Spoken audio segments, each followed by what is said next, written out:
कबीर सूरज चाँद कै उदय भई सब दे,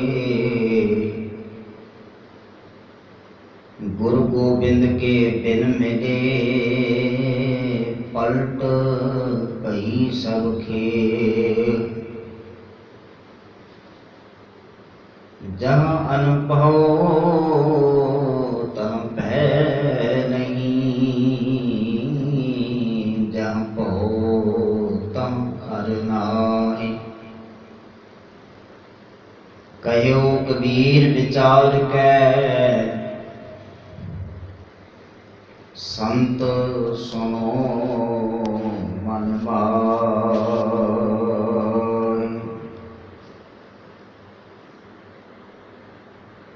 कबीर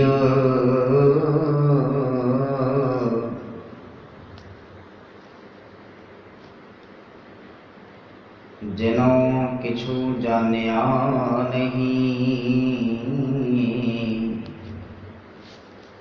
तिन सुख नींद बिहाय।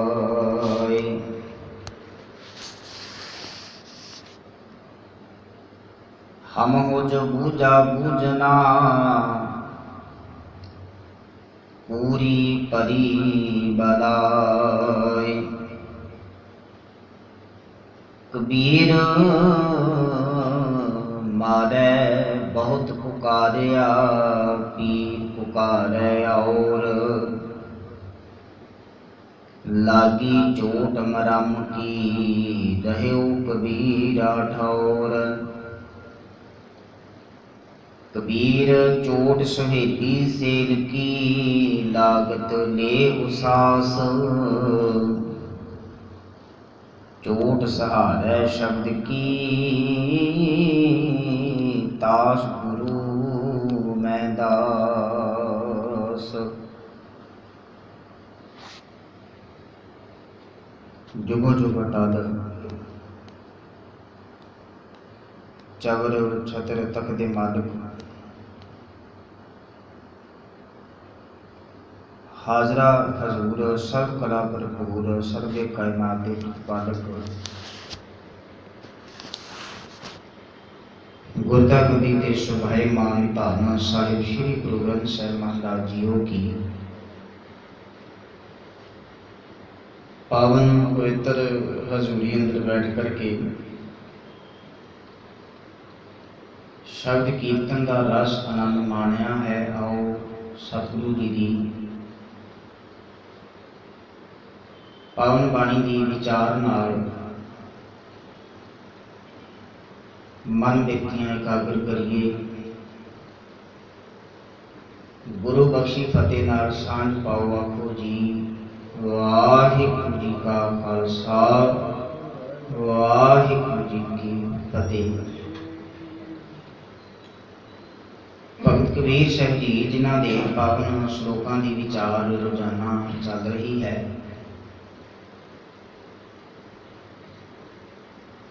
कबीर साहब जी बख्शिश कृपा करते हुए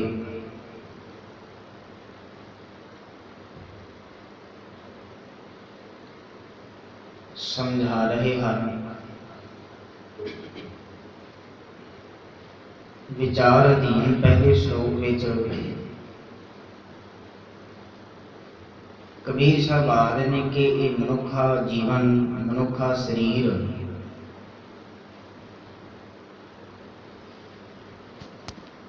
इहदी प्राप्ति का कारण की है, किस लिए प्राप्त होया है, मनुखा जीवन की प्राप्ति क्यों हुई है।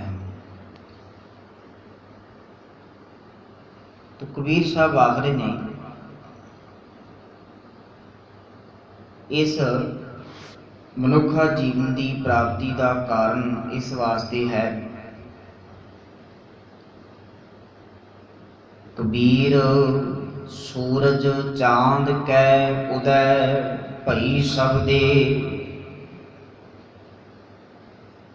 आखन लगे भी ये देही ये मनुखा शरीर सूरज ते चंद्रमा दे उगण वास्ते कहन तो भाव सूरज का अर्थ है तेज, प्रकाश, रोशनी, चानन। ते चंद्रमे तो भाव अर्थ है शीतलता, ठंडकता, निम्रता, नरम दिल, सेवा भावना। ये 7 गुण शुभ गुण।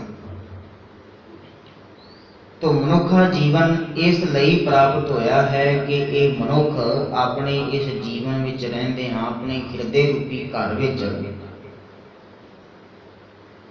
परमात्मा की सिफत सलाह करदा होया अपने अंदर शुभ गुणों नूं पैदा करे। शीतलता, निम्रता, ठंडकता, शांति। ਇਹਦੇ ਨਾਲ ਇਹਦੇ जीवन के अंदर सूरज वांगू तेज, रोशनी, प्रताप, ज्ञान भी होना चाहिए। इसनूं अपने जीवन के अंदर जिथे निम्रता, सहज, ये गुणों नूं अपने अंदर धारण करना है, उत्थे जिवें सूरज की रोशनी है, भाव प्रकाशमान है, ते प्रकाश विच, चानन विच सब कुछ दिसदा पिया। इवें इस मनुख नूं अपने जीवन दे विच प्रकाश, चानन गुरु के शब्द के राही लै करके आना चाहिए। तो कबीर साहब जी आखते ने मनुखा जीवन की प्राप्ति जिहड़ी है वो इस कारण करके प्राप्त हुई है, पर गुर गोबिंद के बिन मिले पलट भई सब खेप। जिन्होंने गुरु मिल पैंदा है, गोबिंद परमात्मा का रूप गुरु जिन्होंने मिल पैंदा है, वो तो मनुखा जीवन की इस फिलासफी नूं, इस कदर नूं, कीमत नूं समझ के ते इसकी प्राप्ति में जुड़ते हैं। पर जिहड़े गुरु नाल नहीं मिले, गुरु नूं हिरदे विच धारण नहीं कीता, गुरु की सिक्ख्या अंदर लई ही नहीं, गुरु धारण ही नहीं कीता, तो पलट पई सब खे। ये उल्ट करके खे दी खे मिट्टी दी मिट्टी रह जाती है। भाव मनुखा जीवन किसी अर्थ लेखे विच नहीं रहेगा। तो कबीर साहब जी विचाराधीन अज के इस पहले श्लोक में जीवन जाच बख्शिश कर रहे हैं कि मनुखा जीवन की कदर, कीमत, अहमियत समझ के इसनूं मालक परमात्मा के घर विच दर विच प्रवानगी दिवानी है। ते अरदास करनी है, किरत कर्म की बिछड़े कर कृपा मेलहो राम। कीते कर्मां दे कारण करके तेरे तो विछड़े हाँ, दूरी बनी हुई है, तू ही मेहर कर, कृपा कर ते अपने चरनां नाल मिला लै। ये देही, ये शरीर प्राप्ति हुई है ते अंतर आत्मा परमात्मा के घर दे विच प्रवान हो जावे। ये तदों हो सकता है जदों इस शरीर ते आत्मा का जोड़ भाव जीवन चल रहा है ते नेक अमल चंगे कर्म रबी हुक्म विच रह करके करे ते फिर जिहड़ी प्रवानगी हो सकती है। ते ये कर्म करन वास्ते गुरु का शब्द अपने अंदर टिकाना पवेगा, गुरु की सिक्ख्या, गुरु का उपदेश अंदर लै करके जाना पवेगा। तो विचार दीन दूजे श्लोक में कबीर साहब आख रहे ने, जहां अनुभव तह भय नहीं,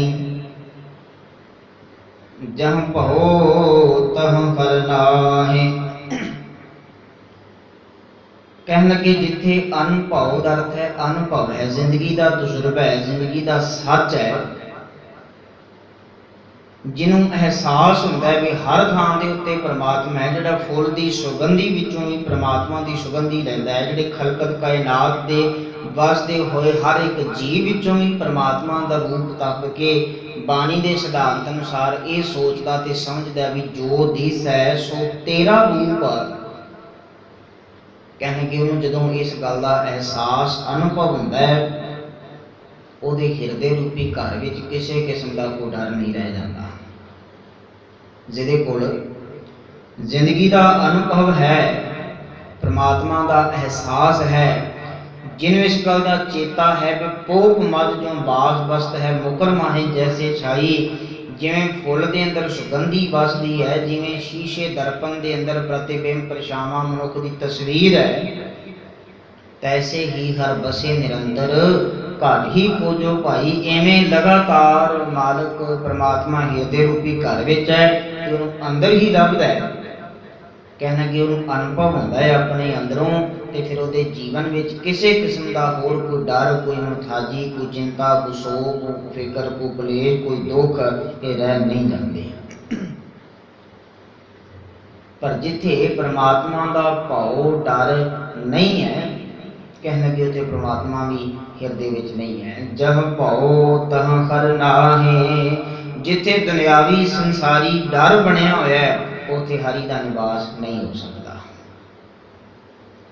बाणी अंदर इस गल नूं भगत रविदास जी ने भी जिक्र किया है। कह लगे जब हम पोते तब तू नाही, जिन्ना चिर मेरे अंदर साडे अंदर जीवन के अंदर हौमै है उथे तू नहीं बसेगा।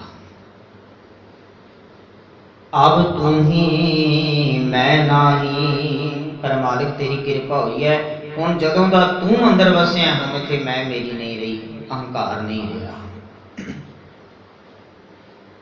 तो इत्थे भी कबीर साहब कृपा करते हैं, जहम भाओ तह हर नाहे, पर जिथे संसारी दुनियावी डर हौमै बनिया होया है उथे रब का निवास, उस हिरदे विच रब का निवास नहीं बनेगा। तो कहो कबीर विचार कै संत सुनो मन माहे। तो कबीर साहब जी आखते ने गल विचार करके परख करके तुहाडे सामने रखी है, ध्यान दे करके सुन लवो, समझ लवो, इस गल नूं अपने अंदर टिका करके वेखो कि जिथे मालिक परमात्मा का निवास बनया जिस हिरदे रूपी घर विच, उत्थे किसी किस्म का कोई डर नहीं रह जाता। पर जिथे संसारी दुनियावी डर बनया हुआ है उत्थे निरंकार आकर के नहीं बसेगा। तीजे श्लोक में कबीर साहब कृपा करते हैं, कबीर जिनों किछु जानिया नहीं, तिन सुख नींद बिहाए। कबीर साहब आखन लगे जिन्हों ने मनुखा जीवन की कदर कीमत नहीं समझी,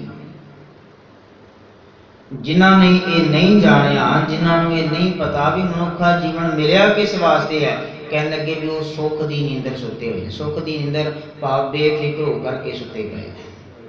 उन्होंने नहीं पता गुरु कोल भी आना चाहिए, नहीं पता बाणी भी पढ़नी चाहिए, नहीं पता भी सेवा भी करनी चाहिए। हाँ चौधर पुना करने वास्ते जरूर आ जाएंगे, पर ना सेवा वास्ते, ना सिमरन वास्ते, ना संगत सत्संगत वास्ते, बाणी पढ़न वास्ते वो नहीं आते। कबीर साहब आखन लगे जिन्होंने मनुखा जीवन की कदर कीमत अहमियत नूं समझे नहीं, कह लगे बेफिक्र होकर के सुते पे। पर हम हो जो बूझा बूझना पूरी परी बलाए। पर कह लगे मालिक की मेहर हुई है तो सानू भाव जिसनों जीवन जिउण का कारण पता लग गया, मनुखा जीवन मिलया किस वास्ते, भी किस काम के अधीन मिलया है। कह लगे भी हुण सुख की नींदर किथे है। जिवें किसी मनुख नूं कोई काम पूरा करने वास्ते समा मिथ दिता गया होवे भी तू 2 दिनों दे विच करना है, कह लगे भी वो फिर काम ज़्यादा होवे तो बड़ी तेजी नाल करदा भी 2 दिनों विच काम करना बड़ा मुश्किल है, कीता जा सकता है लगातार मेहनत करें, लगातार काम करें। उन्होंने फिर खाना पीना कोई होर काम काज जिहड़े ने बहुते जिहड़े ने वो चंगे नहीं लगते, कहने तो भाव उन्होंने वाल ध्यान नहीं देता, अपना टारगेट पूरा करता है। पर जिसनों कोई निश्चित समय का ख्याल ही ना होवे, वो सुख की नींदर भाव आराम नाल सुता रहिंदा है, मैं किहड़ा कुछ करना है। साडे जीवन विच, साडे समाज विच, साडे जगत विच भी बहुतियां दी हालत यही है। जिन्होंने इस गल का एहसास ही नहीं किया कि हम आदमी हाँ एकदमी, जिन्होंने इस गल को नहीं चेते किया भी असीं ते एकदम दे आदमी भी अगला साह पता नहीं आना है कि नहीं आना। कहना कि भी वो तो आराम नाल सुते पे ने, भी समा आवेगा तो फिर अमृत छक लवांगे, समा आवेगा तो फिर बाणी पढ़ लवांगे। पर जिन्होंने गुरु के शब्द नूं सिद्धांत नूं समझ के इस गल नूं चेता कर लिया भी पता नहीं भी अगला सा आना है कि नहीं आना, वो फिर टाल मटोल नहीं जिंदगी की करते। हमो जो बूझा बूझना पूरी परी बुलाए। एक गल समझ विच पै गई है, हुण ते गल विच बला पै गई, टालिया नहीं जा सकता। ਜਦੋਂ नहीं सी पता तो टाल मटोल कर रहे सन, पर जो पता लग गया मनुखा जीवन मनोरथ प्राप्त करना है, कहणगे हमो जो बूझा बूझना पूरी परी बुलाए। हुण आराम की नींदर किथे, हुण ते मालिक वालों परमात्मा वालों दिता गया समा सीमित जिहा समय ते कर्म करन वाला बथेरा पिया। हुण भुख नींद आराम इहदा कोई पता नहीं है। बस उन्ना चिर मनुख जिहड़ा है भी सुता पिया है, जिन्ना चिर इसनूं समझ नहीं है, कदर कीमत इस मनुखा जीवन की नहीं लई। पर गुरु कोल आकर के जदों कदर कीमत समझ लैंदा है, मनुखा जीवन मिलिया किस वास्ते है, कबीर साहब जी आखदे ने मानो ते पूरी बला कर गई है, ये तो मैं करना पएगा। ते जिन्हां ने कबीर साहबान इस गल नूं समझ लिया, मनुखा जीवन की कदर कीमत नूं समझिया, कहने लगे वो आप जिथे सुचेत होंदे ने उत्थे दूजिਆਂ ਨੂੰ भी सुचेत करते हैं। जिवें ਅਸੀਂ श्लोक पढ़ते विचार रहे हैं, दूजिਆਂ ਨੂੰ भी सुचेत कर रहे हैं कि समा कीमती है ते थोड़ा समा है, इहनूं अजाई ना गवा, इहनूं टाल मटोल विच लंघा ना दे। मनुखा जीवन की कदर नूं, कीमत नूं, अहमियत नूं समझ ते समझ करके अपने जीवन विच गुरु के शब्द नूं टिका करके ये जीवन का राह रस्ता जिहड़ा पतरा बना लै, सौखा बना लै। अगला श्लोक है, कबीर मादै बहुत पुकारिया, पीर पुकारै और आखन लगे माया दियां चोटां सट्टां बहुत वज रही ने ते मनुख दुखी हुंदा है, बार बार पुकार करदा है, बार बार हिरदा जिहड़ा है ये दुखां विच इहदे डिगदा है। पर कहने लगे लागी चोट मरम की, रहे कबीरा ठौर। जिन्होंने ते माया की चोट वजदी है, माया दी सट्टां फेटां वजदियां ने, कहने लगे वो भटकते रहते ने, पर लागी चोट मरम की, रहे कबीरा ठौर। कबीर साहब जी आखते हैं जिन्होंने गुरु के शब्द की चोट वजी है, कहने लगे भी वो टिकाने उत्ते आ जाते हैं। कबीर साहब आखते हैं मेरे हिरदे रूपी घर विच गुरु का शब्द सिक्ख्या चोट कर गया ते रहे कबीरा ठौर। कबीर नूं असल थां ठिकाना मिल गया, कबीर परमात्मा के चरणों में जुड़ गया है। जदों गुरु का शब्द अंदर टिक गया है, गुरु की सिक्ख्या अंदर टिक गई है, तो उदों फिर टिकाने की असल मत आ गई है। कबीर चोट सहेली शेर की, लागत ले उसास। कबीर सब नाल ही फिर आखते हैं एक गुरु दे शब्द की चोट, गुरु दे शब्द का वार जिहड़ा है, कहने कि असल विच ये सुखदाई करने वाला है, सुख देने वाला है, अंदर का रस आनंद बख्शिश करने वाला है। ते जिन्होंने ये चोट गुरु के शब्द की लग जाती है, कहने लगे लागत ले उसास, ये शब्द की चोट लगदियां ही उन्होंने दे अंदर परमात्मा के मिलाप वास्ते, दर्शना वास्ते तांग पैदा होती है। गुरु के शब्द की चोट लगदियां मनुखा जीवन मिलिया किस वास्ते है, गल नूं पता लगदियां वो मनुख फिर कीमती समय नूं स्थाई बना करके, कीमती समय नूं अजाई ना जान देने के विचार के नाल उस वेले यतन करता है कि मालिक के मिलाप वास्ते यतन किया जाए। ते फिर चोट सहारे शब्द की, तास गुरु मैं दास। कबीर साहब आखन लगे जिहड़ा गुरु के शब्द की चोट सहारदा है, भाव गुरु के शब्द नूं अपने अंदर टिका लैंदा है, दास गुरु मैं दास। कहन लगे भी वो मेरा गुरु है तो मैं उसका सेवक बनने वास्ते तैयार हाँ, जिहड़ा गुरु के शब्द नूं अंदर टिकाउंदा है। साडे विचों बहुतियां दी हालत है भी गुरु के शब्द नूं एक कन तो सुनिया ते दूजे कन तो कढ़ दिता, सिक्ख्या नूं एक कन तो सुनिया दूजे तो कढ़ दिता।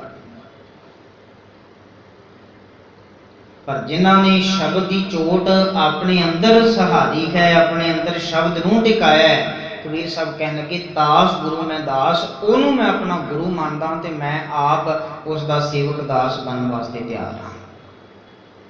गुरु मेहर करे ਸ਼ਬਦ ਦੀ ਇਹ ਸਿੱਖਿਆ, ਸ਼ਬਦ ਵਿੱਚੋਂ ਇਹ ਸਿਧਾਂਤ ਅਸੀਂ ਵੀ ਆਪਣੇ ਜੀਵਨ ਵਿੱਚ ਲਾਗੂ ਕਰੀਏ। ਅਸੀਂ ਵੀ ਗੁਰੂ ਕੇ ਸ਼ਬਦ ਨੂੰ ਜੀਵਨ ਦਾ ਆਧਾਰ ਬਣਾਈਏ, ਜਾਣੀਏ ਕਿ ਮਨੁੱਖਾ ਜੀਵਨ ਦੀ ਕਦਰ ਕੀਮਤ ਕੀ ਹੈ, ਕਿਸ ਵਾਸਤੇ ਇਹਦੀ ਪ੍ਰਾਪਤੀ ਹੋਈ ਹੈ, ਤੇ ਅਸੀਂ ਇਸ ਜੀਵਨ ਨੂੰ ਕਿਸ ਪਾਸੇ ਵੱਲ ਲੈ ਕਰਕੇ ਜਾ ਰਹੇ ਹਾਂ। ਮਨੁੱਖਾ ਜੀਵਨ ਮਿਲਿਆ ਕਿਸ ਵਾਸਤੇ ਹੈ, ਤੇ ਅਸੀਂ ਇਸ ਨੂੰ ਲੈ ਕਰਕੇ ਕਿੱਧਰ ਜਾ ਰਹੇ ਹਾਂ, ਇਸ ਗੱਲ ਦੀ ਪੜਚੋਲ ਸਾਨੂੰ ਰੋਜ਼ਾਨਾ ਕਰਨੀ ਚਾਹੀਦੀ ਹੈ। ਬਾਣੀ ਵਿੱਚ ਵੀ ਹਜ਼ੂਰ ਆਖਦੇ ਨੇ, ਬੰਦੇ ਖੋਜ ਦਿਲ ਹਰ ਰੋਜ਼, ਨਾ ਫਿਰ ਪਰੇਸ਼ਾਨੀ ਮਾਹੀ। ਰੋਜ਼ ਖੋਜ ਕਰ, ਰੋਜ਼ ਇਸ ਗੱਲ ਦੀ ਵਿਚਾਰ ਕਰਕੇ ਮਨੁੱਖਾ ਜੀਵਨ ਦੀ ਪ੍ਰਾਪਤੀ ਕਿਸ ਲਈ ਹੋਈ ਹੈ ਤੇ ਮੇਰਾ ਜੀਵਨ ਕਿਸ ਪਾਸੇ ਜਾ ਰਿਹਾ ਹੈ। ਕਿਤੇ ਐਸਾ ਨਾ ਹੋਵੇ ਵੀ ਕੇਵਲ ਸੰਸਾਰਿਕ ਧੰਦਿਆਂ ਵਿੱਚ ਖਚਤ ਹੁੰਦਿਆਂ, ਭੋਗਾਂ ਪਦਾਰਥਾਂ ਨੂੰ ਭੋਗਦਿਆਂ, ਭੋਜਨ ਖਾਂਦਿਆਂ, ਕੱਪੜੇ ਪਹਿਨਦਿਆਂ, ਹਟਾਉਂਦਿਆਂ, ਘਰ ਬਣਾਉਂਦਿਆਂ ਇਹ ਜੀਵਨ ਦਾ ਕੀਮਤੀ ਸਮਾਂ ਐਵੇਂ ਲੰਘ ਜਾਵੇ ਤੇ ਬੰਦਗੀ ਦਾ ਸਮਾਂ ਕੱਢੇ ਹੀ ਨਾ। ਫਿਰ ਹਾਲਤ ਇਹ ਬਣ ਜਾਣੀ ਵੀ ਕਰਤੂਤ ਪਸ਼ੂ ਕੀ, ਮਾਨਸ ਜਾਤ ਹਾਲਤ ਇਹ ਬਣ ਜਾਣੀ ਹੈ। ਮਨੁੱਖਾ ਜੀਵਨ ਬੇਸ਼ੁਮਾਰ ਕੀਮਤੀ ਹੈ, ਇਸ ਨੂੰ ਅਜਾਈ ਨਹੀਂ ਗਵਾਉਣਾ ਚਾਹੀਦਾ। ਗੁਰੂ ਕੇ ਸ਼ਬਦ ਨੂੰ ਸਮਝ ਕਰਕੇ, ਗੁਰੂ ਕੇ ਸ਼ਬਦ ਦੀ ਸਿੱਖਿਆ ਨੂੰ ਆਪਣੇ ਅੰਦਰ ਟਿਕਾ ਕਰਕੇ ਇਸ ਨੂੰ ਸਫਲ ਬਣਾਉਣ ਦੇ ਯਤਨ ਕਰਨੇ ਚਾਹੀਦੇ ਨੇ। ਗੁਰੂ ਮਿਹਰ ਕਰੇ, ਸ਼ਬਦ ਦੀ ਸਿੱਖਿਆ ਸਾਡੇ ਸਾਹਮਣੇ ਹੈ, ਸ਼ਬਦ ਦਾ ਸਿਧਾਂਤ ਵਿਚਾਰ ਸਾਡੇ ਸਾਹਮਣੇ ਹੈ। ਅਸੀਂ ਇਸ ਨੂੰ ਅਪਣਾ ਕਰਕੇ ਆਪਣਾ ਲੋਕ ਸੁਖੀ ਅਤੇ ਪਰਲੋਕ ਸੁਖੇਲਾ ਬਣਾ ਸਕਦੇ ਹਾਂ। ਹੋਈਆਂ ਬੇਅੰਤ ਭੁੱਲਾਂ ਦੀ ਖਿਮਾ ਆਖੋ ਜੀ। ਵਾਹਿਗੁਰੂ ਜੀ ਕਾ ਖਾਲਸਾ, ਵਾਹਿਗੁਰੂ ਜੀ ਕੀ ਫਤਿਹ।